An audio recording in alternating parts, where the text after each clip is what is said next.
I'm way out of my like element here, but as long as they can, No, as we're long experts as, here. yeah, we're expert, but because we're on a podcast, so we're Right. experts. That's right. We subject matter experts.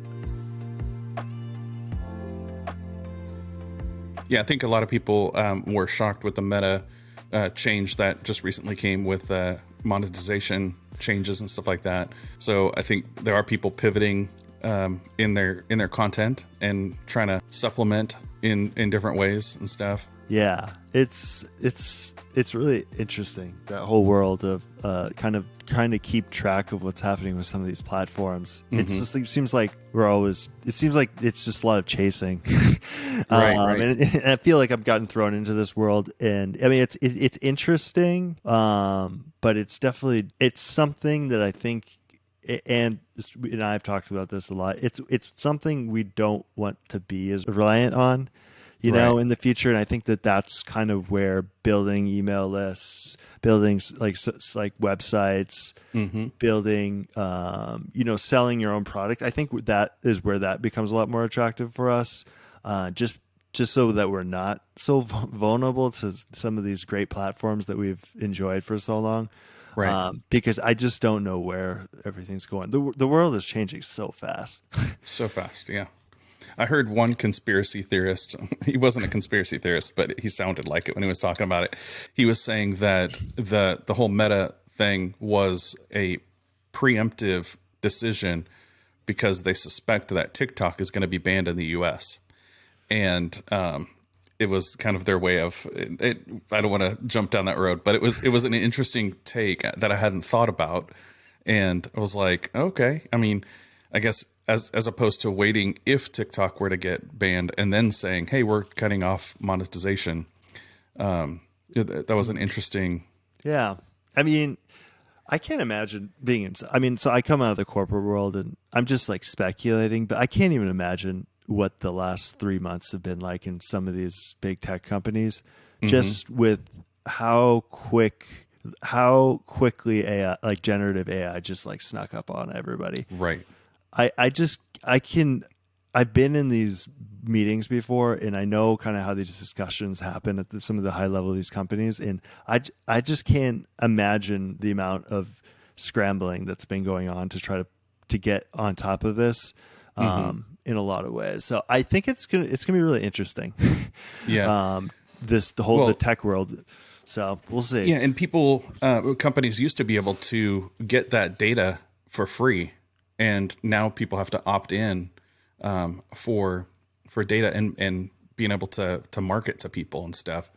So I think with the AI coming on board, there's going to be programs that can scrub your behaviors and generate an algorithm on you, even though you're not offering that for Amazon or whatever, to be able to market to you. Yeah, it's gonna be wild. Yeah. I saw like this archaeology account that was like on Facebook. Did you see this? But it was like all fake content.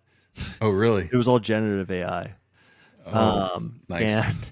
But it had like a really significant amount of followers, and people were speculating like, wait, what does this mean for the future of like the algorithm? Because like they were getting tons and tons of engagement, which was clearly tapping into the algorithm. And it almost feels like we might be going into a future where these generative AIs are like brute forcing the algorithm because like there's no cost to generate content. It's, right. do you know what I mean? So like, right. what are these companies going to do? Like, I think they might need to consider the way they think about engagement in these algorithms, among like a lot of things, because if you could just brute force the AI like infinitely with generative AI, I think you need to rethink everything. Right. So I don't know. It's going to be interesting. Yeah. And then I guess, if it starts consuming its own bad content and data, then how much of it is real versus how much of it is fake data out there that it's regenerating?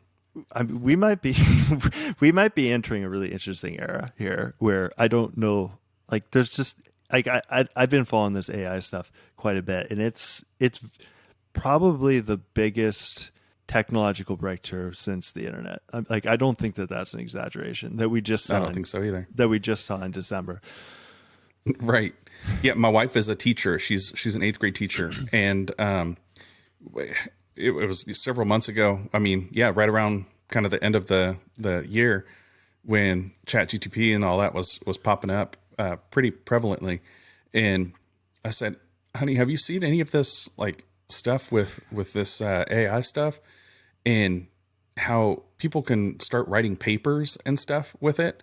And she's like, oh yeah, we've had discussions on it, because you can essentially put in there, I want to write a 1,200 word paper on an 8th grade reading level, and I want to have 3 or 4 mistakes. My grade is generally a B-, and it will spit out a report. Yeah, it's crazy. Yeah. I can't even imagine like being in school now. Like when I was in high school, we tried to cheat. Like we get like the Cliff Notes, the little Cliff Note books. Like you do anything to not read the book, right? Right. Yeah. And so like I can't even imagine now, like being in high school. Like right. It just feels it's got to be so easy to just fake your way through this stuff. So I think that they're just really going to have to rethink education. Yeah. Yeah. Like is education even, I mean, I shouldn't say this. My wife's not here right now, so she won't throw anything from the other room, but it's like, school in general, like she's an English teacher, right? And trying to teach kids how to write properly, write a paper properly. And it's almost like, AI could do it at this point. Yeah. I remember when we were in school, it was like the retort was from the teacher was always like, well, you're not going to have a calculator with you all the time. It's like, well, that proved not to be true. And now it's kind of like, it's probably the same thing with like writing, like the written, they probably said, well, you're not going to always have that, but you will. I mean, you're always going to have you can always do it. So I don't know. My opinion is education is about critical thinking and training your brain and doing that. That's why we do math that really has no practical value. Like there's no reason to learn calculus, but it's it's like exercise for the brain. So I think they just, as long as they can, I'm way out of my element here, but as long as they can, we're experts here. Yeah, we're experts, but because we're on a podcast, so we're right. experts. That's right. We subject matter experts. But yeah, I mean, as long as they can keep that going, I think they'll be fine. But I don't know, I don't think homework is a thing anymore. Like, how could you do homework? Because go home and write a paper. It's not going to work. So I just feel like it's all in class, probably. I don't know. This is my expert opinion. Yes. Yeah. Take it as gospel. Yeah. Boy, I didn't think we were going to go down the AI route, but we sure did that quickly. Yeah. It happens.